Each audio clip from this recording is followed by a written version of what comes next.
Kodėl yra neuždirbama tinklinėje rinkodaroje? Paskutiniu metu labai masiškai atsakinėju į tą klausimą ir noriu įrašyti šį video tam, kad jisai galbūt įneštų aiškumą ir įneša aiškumą, kodėl taip yra.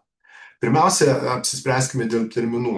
Yra du tipai žmonių, kurie yra tinklinė rinkodara. Vieni yra vartotojai, kiti yra tie, kurie tinklinės rinkodaros specialistai arba tinklinės rinkodaros verslininkai, galima būtų taip įsireikšti. Kuo vieni nuo kitų skiriasi? Jeigu žmogus iš gaunamų pajamų negyvena, tai yra ne pagrindinis jo arba net ne šalutinis uždarbio šaltinis, tokiu atveju jisai yra vartotojas. Jeigu žmogus iš to gyvena, tada jisai yra jau tos srities verslininkas, specialistas. Tie terminai yra svarbus. Atėjus labai dažnai tinklinė rinkodara yra toksai įgaunamas šleifas, kad čia kažkokie uždirba su trečia akim, kad čia yra kažkas tai, kas yra neįmanoma arba tam tikrai grupiai žmonių yra skirta.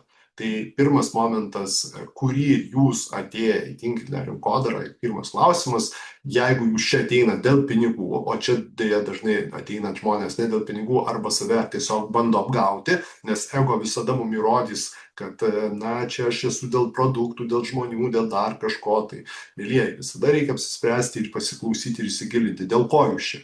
Jeigu tai yra dėl pinigų, tokiu atveju, kai jūs fotografuojate su savo lyderiais arba su dar kažkuo, tai jūs nenukopijuojat nuo jų vienintelio dalyko, kada tie žmonės atėjo į šį verslą. Ir jūs jiems turėtumėte užduoti vienintelį klausimą. Aš noriu čia uždirbti X sumą pinigų, aš neįvardinsiu sumos, kiek X sumą pinigų šiame projekte uždirbo kažkas tai atsiradęs naujas per paskutinius 2 metus. Viskas. Labai paprasta. Tai yra, jeigu jūs norit kaip pavyzdys uždirbti 2000 eurų kaip pavyzdys, žmogui, kuris rekomenduoja tinklinę rinkodarą, jūs klausite, va tavo yra kompanija, va šioje šalyje, kurioje aš dirbsiu, kiek per paskutinius 2 metus atsirado naujų žmonių, kurie uždirba tą sumą. Jeigu neatsirado nei vieno, reiškia ir jūs tikėtina 99% to neturėsite ir toliau tada save apgaudinėsite, tada toliau bus visokių įvairiausių keistų dalykų, jūs ten kaltinsit viską ir visus, bet tiesiog dėl to, kad nesutikote su vienu dalyku, tai yra, kad iššokus iš lėktuvo yra žemės trauka. Fizika elementari. Ir su skaičiais ginčytis tikrai niekada nebereikia. Tai jums toks konkretus atsakymas. Kodėl tai žinau? Todėl, kad aš 7 metus sėdėjau, mokiausi ant atsarginio suolelio, o per 2 metus pasiekiau tiek ir mano komandoje atsirado žmonių ir toliau atsiranda, kurie pasiekė tiek, kiek jie šiuo metu nori, jeigu jie sufokusuoti į veiklą ir veikia veikloje, kaip pavyzdys, tokie komisiniai, 5-ženkliai arba komandoje įvairių kitų dydžių komisiniai. Čia yra viso labo pasiekimai žmonių, kurie statė savo komandas ir turėjo tokį rezultatą, vadinkim, per paskutinį pusmetį, metus ar 1,5 metų. Pavyzdys, augimas per 1,5 metų vieno iš mano komandų lyderių. Tai galiu apie tai kalbėti, noriu apie tai kalbėti tam, kad išsklaidyti, vadinkim, tam tikrus dalykus, kurie tinkliniai rinkodarai labai daug ir žmonės tiesiog, sakau, fotografuojasi su senų kompanijų, kurios rinkoje ten 20-30 metų lyderiai, sako, kad mes čia bandome būti tokiais ir taip toliau. Tai aš jums su visą pagarbą atsakysiu, jūs nebūsite tokiais, todėl kad jūs jau pavėlavote 30 metų. Ir vieno, ko jūs nenukopijuojate nuo savo lyderių, tai yra laiku pasinaudoti galimybę ir ateiti į projektą. Tai šito jūs jau nenubekopijuosite. Visą kitą jūs galite kopijuoti, tačiau rezultatų tokių, kokių jūs turi jūsų lyderiai, jūs nepasieksite vien todėl, kad jūs neužduodate vienintelio klausimą. Kiek per paskutinius 2 metus atėjo žmonių, kurie uždirba, pavyzdžiui, tokią sumą pinigų, kurią jūs norite uždirbti jūsų šalyje. Jeigu ten yra apskritas nulis, 99,29%, kad ir jūs ten turėsite apskritą nulį.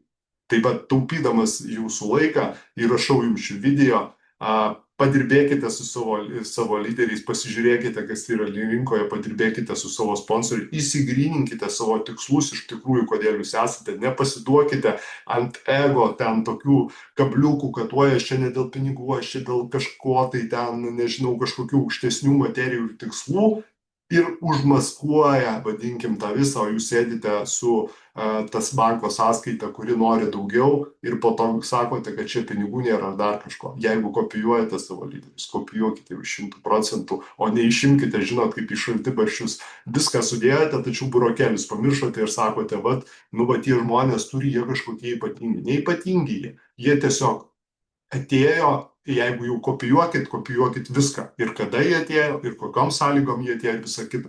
Nes tik tai tokiu atveju šaltibarščiai išsiverda arba tas patiekalas pasidaro, priešingų atveju tai nebus. Dar kartą, trečią kartą, raktinis klausimas kiekvienam lyderiui, kai jūs ateinate, renkatės tinklinį rinkodarą, nori uždirbti ten 2000 eurų. Kiek šioje šalyje, kurioje jūs dirbsite, per paskutinius 2 metus tavo komandoje atsirado tokių žmonių, kurie tokią sumą pinigų naujų žmonių uždirba. Viskas. Ir tada visi taškai susistato ant į. Jeigu jūs jau 3, 4, 5, 6, 7 metai ant, nežinau, ten kelių šimtų arba dar damokate, kad jūs esate tinklinės rinkodaros kokioje tai kompanijoje, na tai ir tikitės dar, kad jūs turėsite, nu, su visa pagarba gerbimieji, čia jau ne tas užsispyrimas, čia yra bukumas pradaužyti galvą gelžbetoninę sieną, ko iš principo neįmanoma padaryti. Taip kad su visa pagarba jūsų užsispyrimui, su visa pagarba jūsų, na, šiuo atveju tuščiom ambicijom švaistote tiesiog savo laiką ir tada ieškote iš tikrųjų fizikos ir bandote pakilti į dangų su tanku, vadinkim, ne su lėktuvu skristi, o su tanku bandote pakilti. Tai vat toks šio video buvo tikslas, manau, kad kažkas turi, kas mane išgirs ir aš jiems sutaupysiu labai daug gražaus laiko ir įvesiu šiek tiek aiškumo, kad kopijuojant lyderius reikia juos kopijuoti 100%, o ne tik pasimti pačias skaniausias dalis. Sėkmės jums visiems, nebejoju jūsų sėkmė, ambicijos, ego pažabojimas ir be abejo aiškus tikslai, dėl kurių jūs galite pasikeisti ir keičiatės, nuveda ten, kur norite būti.